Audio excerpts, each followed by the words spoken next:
அனைவருக்கும் வணக்கம். எல்லாம் வல்ல ஸ்ரீ சத்குரு சாய்நாதரின் அருளோடும் வராகி அன்னையின் அருளோடும் நம் வேண்டுதல்கள் அனைத்தும் நிச்சயம் நிறைவேறும் நம்பிக்கையுடன் தொடர்ந்து வழிபட்டு கொண்டே வாங்க. இன்றைய பதிவு மிகவும் முக்கியமான பதிவுங்க. இந்த பதிவை யாருமே தவற விட்டுடாதீங்க.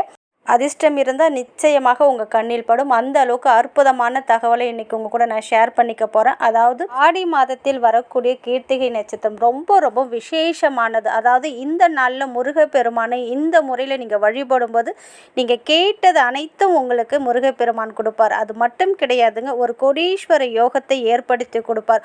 உங்கள் வாழ்க்கையில் இருக்கிற பண கஷ்டங்கள் முழுவதும் நீங்கும். அதாவது ₹1 கூட கடன் இல்லாத அற்புதமான வாழ்க்கையை முருகப்பெருமான் உங்களுக்கு பெற்று தருவார். அதனால இந்த நாளை எக்காரணம் கொண்டும் தவற விட்டுடாதீங்க. ஆடி கிருத்திகை தொடங்கக்கூடிய நேரம் பார்த்தீங்கன்னா இன்று ஜூலை 29ஆம் தேதி 2:41 மணிக்கு துவங்குது. நாளைக்கு ஜூலை 30ஆம் தேதி மதியம் 1:40 வரை கிருத்திகை நட்சத்திரம் இருக்குது. அதனால் நான் சொல்லக்கூடிய இந்த ஒரு வழிபாடை நீங்கள் இன்று மாலை நேரத்திலேருந்து நாளைக்கு காலையில் ஒரு 10 மணிக்குள்ளே எப்பொழுது வேண்டுமென்றாலும் செய்யலாம். முருகப்பெருமானை மனதார பிரார்த்தனை பண்ணிட்டு முருகப்பெருமானுடைய மிகவும் அற்புதமான மிகவும் சக்தி வாய்ந்த மந்திரம், இந்த ஒரு மந்திரம் போதுங்க. ஒரே கல்லில் பல மாங்கான்னு சொல்கிற போல் உங்கள் வாழ்க்கையில் இருக்கிற பிரச்சனைகள் தீரத்துக்கு, பண பிரச்சனையாக இருக்கலாம், கணவன் மனைவிக்குள்ள கருத்து வேறுபாடாக இருக்கலாம், ஒற்றுமை இல்லாமல் இருக்கலாம், உடலில் இருக்கிற நோய்கள் குணமாகணும், குழந்தை வரம் வேண்டும், சொந்த வீடு வாங்கணும், நிலம் வாங்கணும், இது போல் எந்த ஒரு தேவைகளையும் இந்த ஒரு மந்திரம் உங்களுக்கு நிறைவேற்றி தரும். நான் சொல்லக்கூடிய முறையில் நீங்கள் இதை செய்யும்போது அதுக்கு முன்னாடி பார்த்தீங்கன்னா நிறைய பேர் கமெண்ட்டில் கடன் பிரச்சனை அதிகமாக இருக்குது. கடன் கடன் கடன் சொல்லிட்டு இருக்கீங்க பாருங்கள். உங்களுடைய கடன் முழுவதும் தீர்றதுக்கு இன்றைய நாளில், அதாவது இந்த ஆடி கிருத்திகை இன்று இரவு நீங்கள் என்ன பண்ணுறீங்கன்னா, தூங்க போகிறதுக்கு முன்னாடி ஒரு சிகப்பு கலர் துணி எடுத்துக்கோங்க. அதில் பார்த்தீங்கன்னா 180 கிராம் பெருஞ்சீரகம், சோம்பு, இந்த நம்ம மசாலா பொருள் இருக்கும் பாருங்கள், பிரியாணிக்கெலாம் தாளிப்போம் பாருங்கள், அந்த சோம்பு எடுத்துக்கோங்க 180 கிராம். அதே போல் பார்த்தீங்கன்னா பெரிய கற்கண்டு இருக்குது பாருங்கள், பெரிய பெரிய கற்கண்டு நாட்டு மருந்து கடையில் கிடைக்கும், அதுவுமே 180 கிராம் எடுத்துக்கோங்க.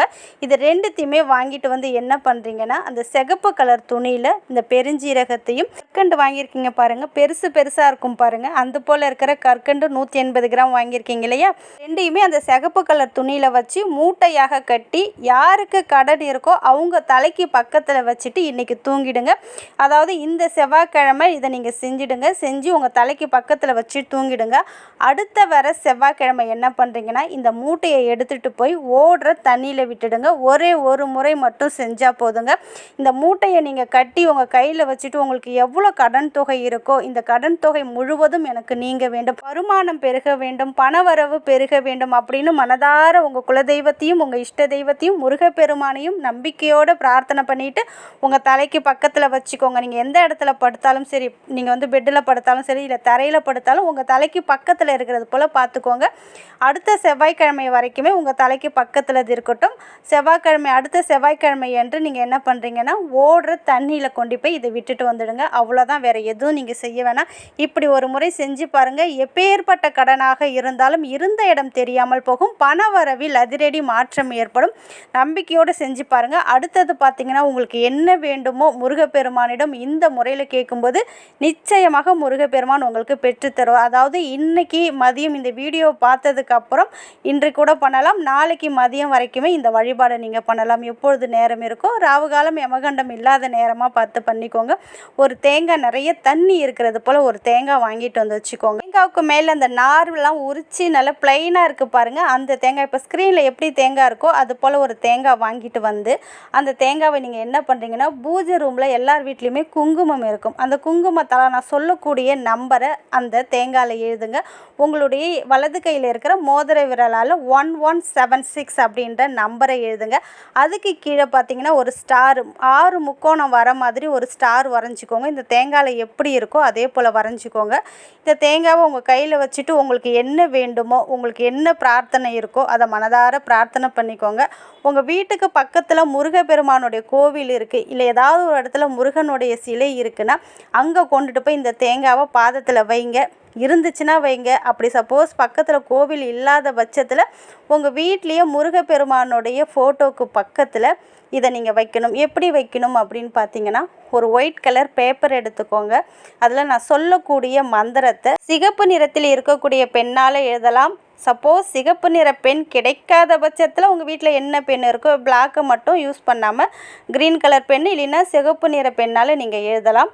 ஓம் சௌம் சரவணபவ ஸ்ரீம் ஹ்ரீம் க்ளீம் க்ளௌம் சௌம் நமக ஸ்ரீமத் அப்படின்ற இந்த மந்திரத்தை 6 முறை எழுதுங்க. அதுக்கு கீழே உங்களுடைய பிரார்த்தனை என்ன பிரார்த்தனை, ஒரு பிரார்த்தனை எழுதலாம். முக்கியமான பிரார்த்தனையாக இருந்தால் 3 பிரார்த்தனை அந்த மந்திரத்துக்கு கீழே நீங்கள் எழுதலாம். இப்படி எழுதிட்டீங்க இல்லையா, நீங்கள் அதில் என்ன பிரார்த்தனை எழுதியிருக்கீங்களோ அது நடக்கணும் அப்படின்னு மனதார முருகப்பெருமானிடம் நீங்கள் பிரார்த்தனை வச்சுக்கணும். முருகப்பெருமானுக்கு முன்னாடி இந்த பேப்பரை வச்சு அந்த பேப்பருக்கு மேலே இந்த தேங்காவை வைங்க. அவ்வளோதான், நீங்கள் வேறு எதுவும் பண்ணணும்னு அவசியம் இல்லை.